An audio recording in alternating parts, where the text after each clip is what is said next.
বেশি পাকনামি করেন, আপনারে ঘুষায় দাঁতালাই দিব। মালিক হইছেন তো কি হইছে? মালিক মুলিক আমি ডরাই? আমি ইমরান, ঠিক আছে? আপনারা পাকনামি করতে কইছি মিয়া, ফাজিল। তুই পাকনামি করবি কেন লেগা? তুই এই ক্যাশে হাত দিছস কেন লেগা? এখন কি হিসাব তুই মিলাবি? আমি হিসাব মিলামু, তুমি বাইরেও দেখ কোনে কেমনে হিসাব মিলাই। ফাউল। আরে রাহেন না, কি শুরু করলেন আপনারা? কাস্টমারটাকে বিদায় করেন, তারপর আপনারা ঝগড়া করেন। এটার দাম কত এটা কোন? এই লাইটটা ভাই 550 টাকা। ও আচ্ছা, 550 টাকা। তো আমি তখন 500 টাকা নিয়ে আসছি, 50 টাকা নাই, তো এটা রেখে দেন, পরে নিমনে। আরে সমস্যা নাই, আপনার লাইট পছন্দ হয়েছে আপনি লাইট নিয়ে যান। আপনি 50 টাকা পরে দিয়েন, দেন 500 টাকা দেন। কি রে ভাই, এইটা আবার কোন ধরনের বাটপার? 550 টাকার লাইট, হেডা আবার 50 টাকা বাকি রাখতাছে। এই 50 টাকা কি আর কোনোদিন দিবে? আচ্ছা ঠিক আছে, তা ধরেন। ঠিক আছে ভাই, থ্যাংক ইউ। হ্যাঁ, আসি। তুমি যে এটারে যে বাকি দিলা, এটারে তুমি চিনো? লোকটা তো সুবিধাজনক না, যারা তারে বাকি দিয়ে দাও। চিনো না, হুনো না? 50 টাকা দিয়ে দিলা বাকি। দেখতে তো লাগে চোরের মতন। 50 টাকা গেছে। আমি থাকলে এই মালটা 650 টাকা বিক্রি করতাম। ঠিক আছে।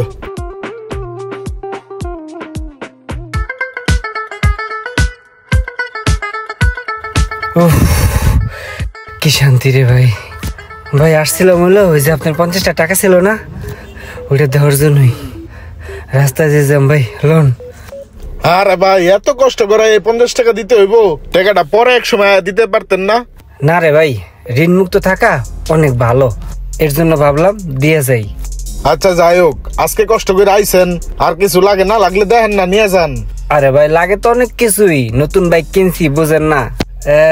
ভালো সিকিউরিটির তালা আসেনি বুঝেন না, রাস্তাঘাটে যে হারে চোর বাইরে গেছে গা। থাক ভাই, আজকে টাকা নিয়ে আসি নাই, পরে এক সময় নেওয়া নেই। আপনি ভাই আমার পর ভাবতাছেন। আরে ভাই টাকা পয়সা হলে ই করেন, আপনি আমার ভাই মনে করেন না? আপনি আমার ভাই মনে করে নেন, পরে আইয়া দিয়ে যান। ভালো তারা আছে, দাঁড়ান দেখাইতাছি।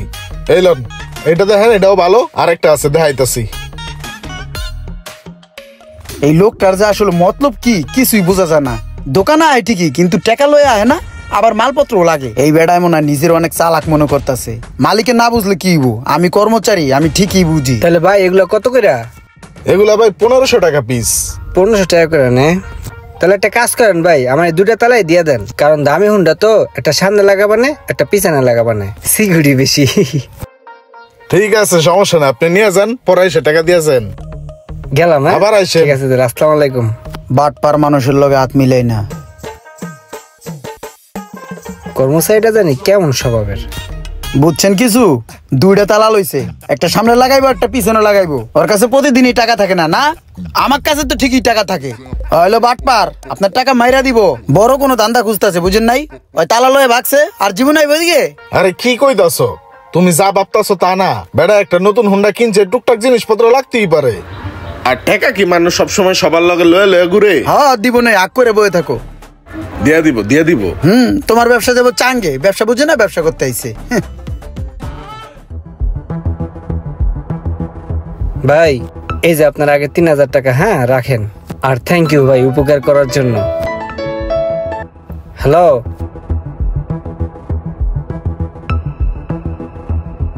আচ্ছা ঠিক আছে, আমি দেখতেছি। কি ভাই কোনো সমস্যা? না সমস্যা না, ওই আমার হুমন্দি আছে তো, তা নতুন একটা বাইক কিনছে, তা কিছু মাল লাগতো তো, হ্যাঁ কইলো আর কি। আরে ভাই আপনার সম্বন্ধী নতুন বাইক কিনছে, তার বাইকে মাল লাগবে, এত চিন্তা করার কি আছে? মাল নিয়ে যান না, কি কি লাগবে নতুন বাইকের লেগা সব আছে, লয়ে যান। আরে ভাই জিনিস তো লাগে, আমি তো আজকেও বেশি টাকা নিয়ে 2000 টাকা নিয়ে আসছি।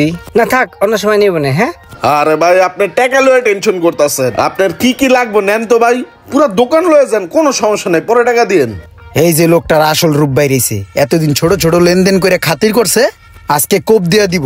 মালিক তো বুঝতাছে না, আমি চান্দুতে ঠিকই বুঝতাছি। ওই দুটা হেলমেট দেন আর দুটা তালা দিয়ে দেন।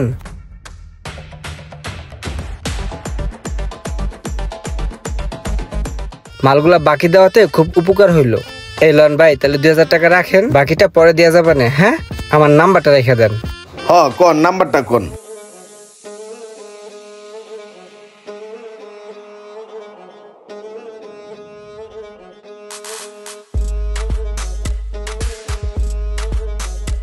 এই যে এই বেড়ারে এতগুলা টাকার মাল বাকি দিয়ে দিলেন, বেড়ারে তো দেখতে চোরের মতন দেয়া যায়। আমার তো আগের থেকে সন্দেহ হয়েছিল যে ঝামেলা পাকাইবো।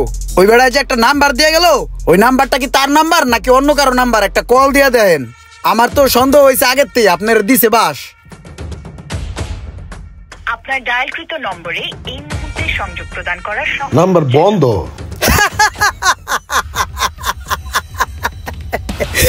আগেই কইছিলাম যে ধরা খাবে মামু, ধরা খাইছো।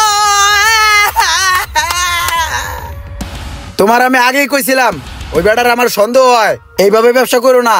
2-4 দিন একটু ভালোই সম্পর্ক করছে, বাকি নিছে, বাকি টাকাগুলো দিয়ে দিছে, বড় একটা ডান মেরিয়া কোপ দিয়ে চলে গেছে গা। 30,000 টাকার মাল লয়ে গেছে গা। এখন বুঝো চুলকাও মিয়া, ব্যবসা করতে আইছে। হ্যাঁ, নাম্বার দিয়ে গেছে, বন্ধ বন্ধ। লোকটা এইভাবে বিশ্বাস ভঙ্গ করে বাটপারি করবো বুঝতে পারিনি।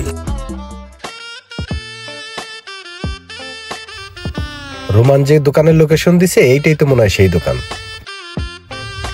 আসসালামু আলাইকুম, আপনি সোহাগ ভাই না? ওয়ালাইকুম আসসালাম। জি।